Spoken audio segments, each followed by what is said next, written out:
تو آج وہ 10 باتیں آپ کے سامنے بتائی جائیں گی.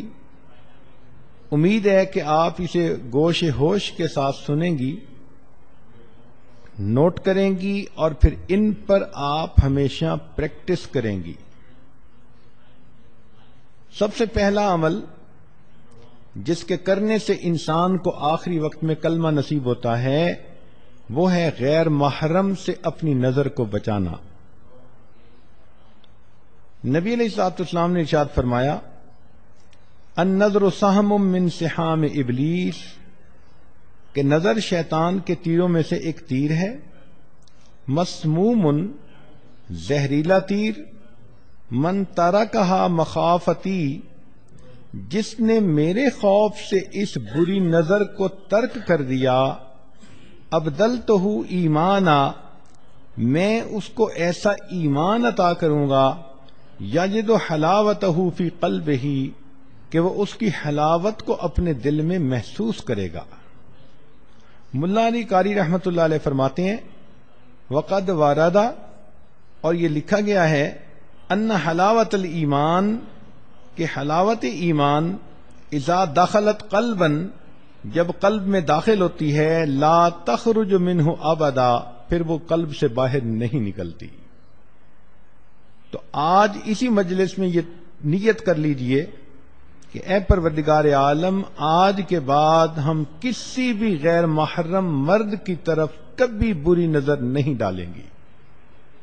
اور کئی مرتبہ شیطان دھوکہ دیتے ہیں، آپ بری نظر سے تو نہیں، ویسے ہی دیکھ رہی ہیں. ہر ارادے کی نظر جو غیر محرم پر ڈالی جاتی ہے وہ شہوت کی ہی ہوتی ہے، بندہ محسوس کرے یا نہ کرے. تو اس لیے یہ نیت کیجئے کہ آج کے بعد ہم نے غیر محرم کی طرف نظر اٹھانی ہی نہیں. اس عمل کی وجہ سے آخری وقت میں کلمہ نصیب ہوگا. اسی لیے حلاوت ایمان کی علامتیں لکھی ہیں کہ استلذاذ الطاعات، جب دل میں ایمان کی حلاوت آ جاتی ہے تو عبادات کے اندر بندے کو لذت مل جاتی ہے. تلاوت کرنے کو جی چاہتا ہے، نماز پڑھنے کو جی چاہتا ہے، انسان کا عبادت میں نیکی میں جی لگتا ہے. ایثارها علی جمیع الشہوات، اور تمام قسم کی شہوات کو چھوڑ دینا بندے کو آسان نظر آتا ہے. تحمل المشاق فی مرضات اللہ، اور اللہ کی جو پسندیدہ چیزیں ہیں ان کو کرتے ہوئے جو مجاہدہ ہے اس کو برداشت کرنے کی عادت ہو جاتی ہے. پھر فرمایا کہ الرضاء بالقضاء فی جمیع الحالات، ہر قسم کے حالات میں اللہ کی قضاء پر بندے کو رضا نصیب ہو جاتی ہے. تو پہلا عمل تھا بد نظری سے پرہیز.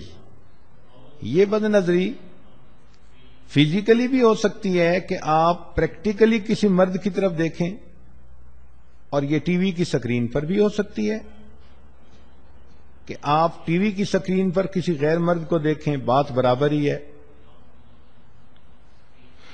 دوسرا عمل جس سے کہ آخری وقت میں کلمہ نصیب ہوتا ہے، فرمایا مسواک کرنا. یہ مسواک کرنا جیسے مردوں کے لیے سنت ہے، عورتوں کے لیے بھی سنت ہے. علامہ شامی رحمۃ اللہ علیہ نے اس کا مسنون طریقہ بتایا کہ مسواک کرتے ہوئے 3 انگلیاں اوپر ہوں، چھنگلیاں نیچے ہو اور انگوٹھا سائیڈ پر ہو. وہ فرماتے ہیں مسواک کے بارے میں من منافعہ، مسواک کے فوائد میں سے یہ بھی ہے تذکیر الشہادت عند الموت، موت کے وقت بندے کو کلمہ یاد آ جاتا ہے. رزقنا اللہ تعالی بمنہ وکرمہ، حدیث پاک میں آتا ہے جو بندہ اہتمام کے ساتھ مسواک کرتا ہو، ملک الموت آتے ہیں اور 2 کام کرتے ہیں، شیطان کو اس سے مار کے دور بھگا دیتے ہیں اور اس بندے کو کلمہ یاد دلا دیتے ہیں.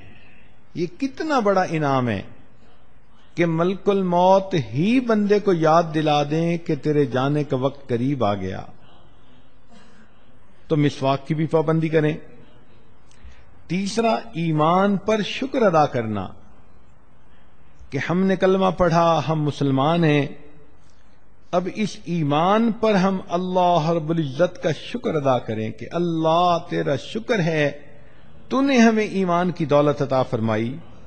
اس کی اصول یہ ہے لَإِن شَكَرْتُمْ لَأَزِيدَنَّكُمْ، اللہ تعالیٰ فرماتے ہیں اگر تم میری نعمتوں کا شکر ادا کرو گے ہم اپنی نعمتیں تمہیں اور زیادہ عطا کریں گے۔ تو جو ایمان پہ شکر ادا کرتا ہوگا اللہ تعالیٰ آخری وقت میں اس نعمت سے محروم نہیں فرمائیں گے۔ چوتھا عمل صدقہ خیرات کرنا۔ حدیث مبارکہ ہے، مشکات شریف کی روایت ہے، ان الصدقۃ تطفئ غضب الرب، کہ بے شک صدقہ اللہ کے غضب کو مٹا دیتا ہے، بجھا دیتا ہے، وتدفع میتۃ السوء، اور بری موت سے بندے کو بچا لیتا ہے۔ ملا علی قاری رحمۃ اللہ فرماتے ہیں کہ ای تمنع انزال المکروہ والبلاء فی الحال، کہ یہ عام حال میں مصیبتوں سے اور ناپسندیدہ احوال سے بندے کو بچاتا ہے، وتدفع سوء الخاتمۃ فی المآل، اور موت کے وقت بری موت سے بندے کو بچا لیتا ہے۔ تو صدقہ خیرات جتنا بھی ہو اللہ کے راستے میں کریں، اپنے خامن سے اجازت لیں۔ ضروری نہیں ہوتا کہ ایک بندہ $10,000 نکالے تو اس کو صدقہ کہتے ہیں۔ آپ نے $1 بھی اللہ کے راستے میں اگر نکالا تو اس پر بھی صدقے کا ثواب ملے گا۔ حدیث پاک میں آتا ہے کہ قیامت کے دن کچھ ایسے بھی خوش نصیب ہوں گے، ایک مٹھی جو اللہ کے راستے میں خرچ کرنے پر اللہ ان کو جنت عطا فرما دیں گے۔ پانچواں، اہل اللہ کے ساتھ بیعت کا تعلق ہونا، قلبی تعلق ہونا، ان کی صحبت نصیب ہونا۔ اس کی وجہ یہ کہ اللہ رب العزت کے پیارے حبیب صلی اللہ علیہ وسلم نے فرمایا ہم رجال لا یشقى جلیسہم، یہ وہ لوگ ہیں کہ جن کے پاس بیٹھنے والا کبھی بدبخت نہیں ہوتا، اور بدبخت تو وہی ہوتا ہے کہ جس کو آخری وقت میں کلمہ نصیب نہ ہو۔ تو اس حدیث پاک سے بھی ثابت ہوتا ہے کہ اس تعلق کی وجہ سے اللہ رب العزت آخری وقت میں کلمہ نصیب فرما دیتے ہیں۔ حضرت مفتی محمد شفیع رحمۃ اللہ علیہ فرماتے ہیں کہ میں نے مولانا روم رحمۃ اللہ علیہ کا شعر پڑھا، یک زمانہ صحبت با اولیاء بہتر از 100 سال اطاعت بے ریا، کہ اللہ والوں کی تھوڑی دیر کی صحبت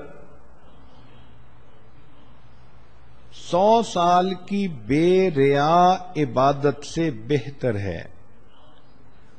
تو فرماتے ہیں کہ میرے ذہن میں ایک سوال پیدا ہوا کہ اگر 100 سال کی عبادت سے بہتر ہے یہ کہتے تو ماننے والی بات تھی، مگر انہوں نے تو فرمایا کہ 100 سال کی بے ریا عبادت سے بہتر ہے۔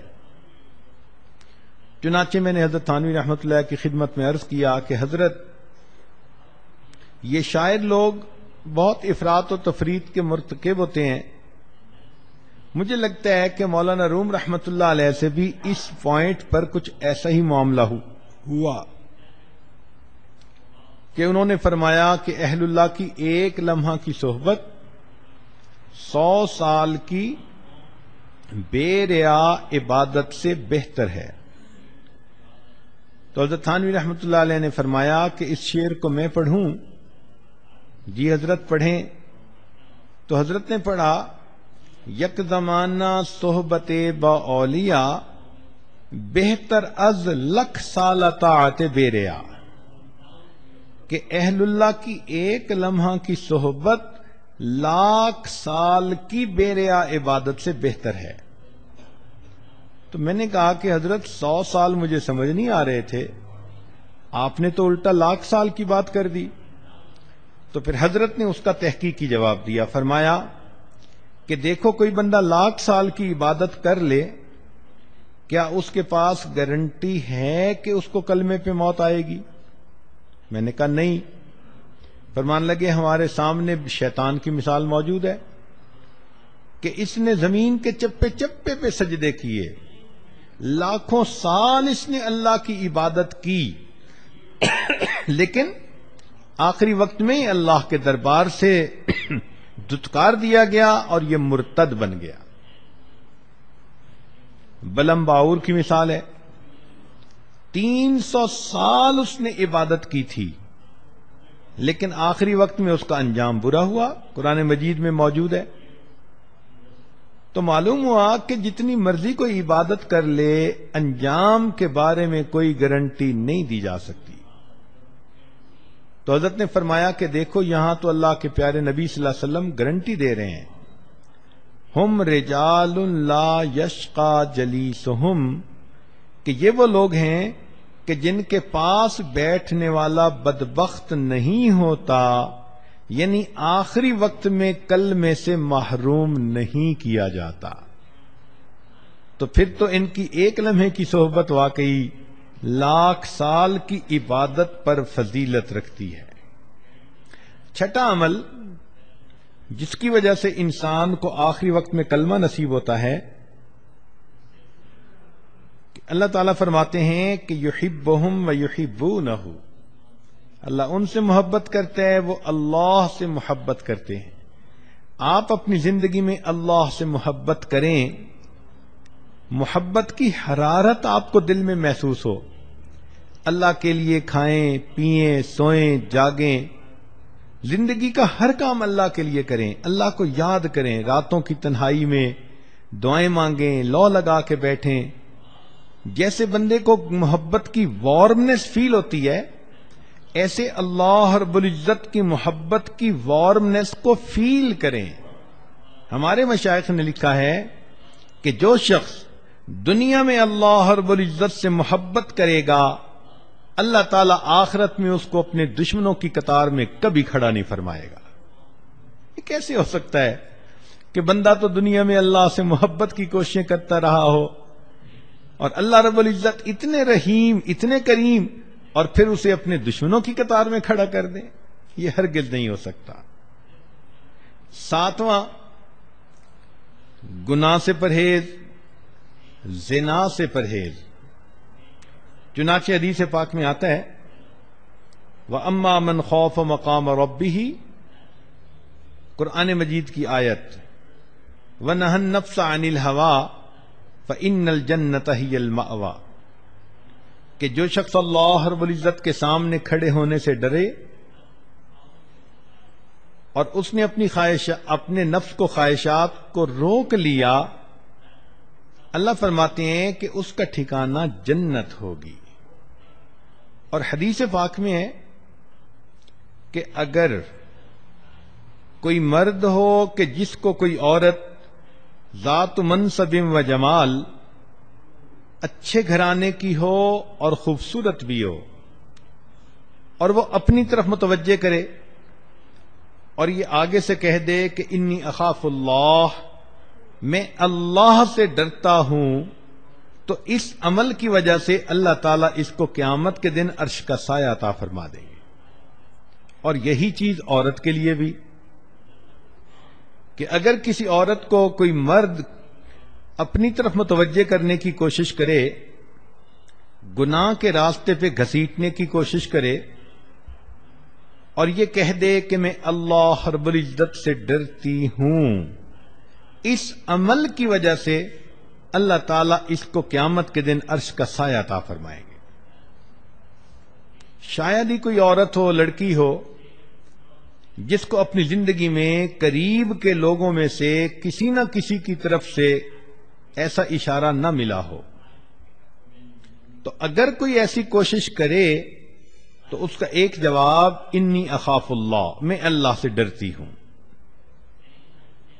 کوئی فون کے ذریعے رابطہ کرتا ہے، خط کے ذریعے رابطہ کرتا ہے، کسی رشتہ داروں کی محفل میں محبت بھری نظریں ڈال کر اپنی طرف متوجہ کرنے کی کوشش کرتا ہے، مسکراہٹ کے ذریعے اپنی طرف متوجہ کرنے کی کوشش کرتا ہے. یہ سارے عمل ایک ہی مقصد کے لیے ہوتے ہیں کہ گناہ کا تعلق ہو جائے.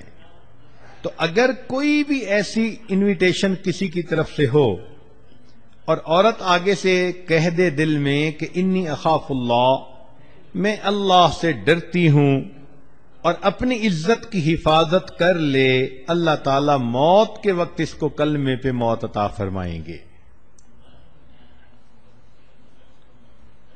8واں عمل، اذان کے بعد دعا پڑھنا.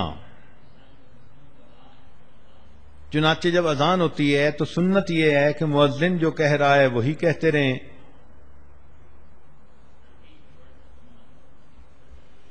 اور بعد میں پھر اذان کی دعا پڑھیں. بخاری شریف کی روایت ہے، نبی علیہ السلام نے فرمایا کہ جو اذان کے بعد یہ دعا پڑھے گا، حلت لہو شفاعتی، قیامت کے دن اس بندے کو میری شفاعت نصیب ہوگی. ملا علی قاری رحمۃ اللہ علیہ فرماتے ہیں، ففیہ اشارۃ الی بشارت حسن الخاتمہ، اس میں اشارہ ہے کہ اس کو موت کے وقت کلمے پہ موت نصیب ہوگی. اور حدیث پاک میں ایک دعا بھی ہے کہ جو آدمی یہ دعا مانگے گا تو اللہ تعالیٰ اس کو ایمان پہ موت عطا فرما دیں گے. اور وہ دعا بہت چھوٹی سی ہے، دن میں بھی مانگے رات میں بھی، اللہم بارک لنا فی الموت وفیما بعد الموت. اللہ تعالیٰ سے یہ دعا مانگیں کہ یا حی یا قیوم برحمتک استغیث. کلمے کی کثرت کریں، اس لیے کہ زندگی میں جو عورت کلمے کی کثرت کرے گی، ہر وقت اپنی زبان پہ لا الہ الا اللہ، لا الہ الا اللہ، لا الہ الا اللہ پڑھتی رہے گی، تو پھر آخری وقت میں اس کلمے کا پڑھنا اس کے لیے آسان ہوگا. خواجہ فرید الدین عطار رحمۃ اللہ علیہ فرماتے ہیں، میں نوجوانی میں عطر کی دکان تھی اور میری ہزاروں شیشیاں ہوتی تھیں جن میں عطر پڑا ہوتا تھا. ایک دن بڑے میاں آئے اور آ کر میری ان شیشیوں کو بڑی حیرانی سے دیکھنے لگ گئے. میں نے کہا بڑے میاں کیا دیکھ رہے ہیں؟ وہ کہنے لگے یہ دیکھ رہا ہوں کہ تیری جان اتنی شیشیوں میں اٹکی ہوئی ہے، یہ کیسے نکلے گی؟ مجھے بڑا غصہ آیا. میں نے کہا کہ جیسے آپ کی نکلے گی ویسے میری نکلے گی. تو جب میں نے یہ الفاظ کہے تو وہ آگے سے کہنے لگے کہ اچھا بھائی میری تو ایسے نکلے گی. یہ کہہ کر میرے سامنے وہ زمین پر لیٹ گئے اور اوپر اپنے رومال ڈال دیا. میں سمجھا کہ شاید ویسے ہی مجھے کر کے دکھا رہے ہیں. جب قریب جا کے دیکھا تو ان کی موت آ چکی تھی. تو جنہوں نے محنت کی ہوتی ہے پھر ان کو آخری وقت میں یوں کلمے پہ موت آتی ہے. شری سکتی رحمۃ اللہ علیہ فرماتے ہیں کہ ہم بیٹھے ہوئے تھے ایک کنویں کے قریب. ایک آدمی آیا اور ہم سے کہتا ہے کہ بھئی کوئی اچھی جگہ ہے جہاں انسان مر سکے. ہم بڑے حیران ہوئے اس کی بات کو سن کر. تو میں نے کنویں کی طرف اشارہ کر دیا کہ یہ اچھی جگہ ہے، سایہ دار بھی ہے، پانی بھی ہے.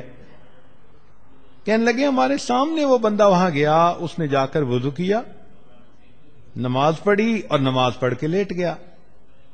کافی دیر کے بعد ہم اٹھے نماز پڑھنے کے لیے تو ہم نے کہا چلو بھئی اس کو بھی جگاؤ، یہ جماعت میں شریک ہو جائے.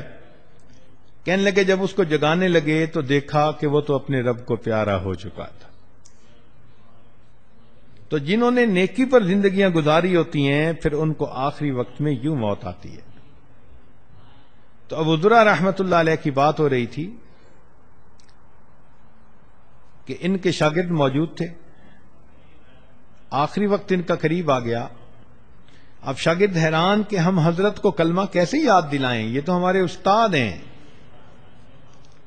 تو انہوں نے سوچا کہ جس حدیث مبارکہ میں کلمے پہ موت آنے کی بشارت ہے، ہم اس کی روایت پڑھتے ہیں ان کے سامنے تو خود بخود یاد آ جائے گی. تو انہوں نے وہ روایت پڑھنی شروع کر دی.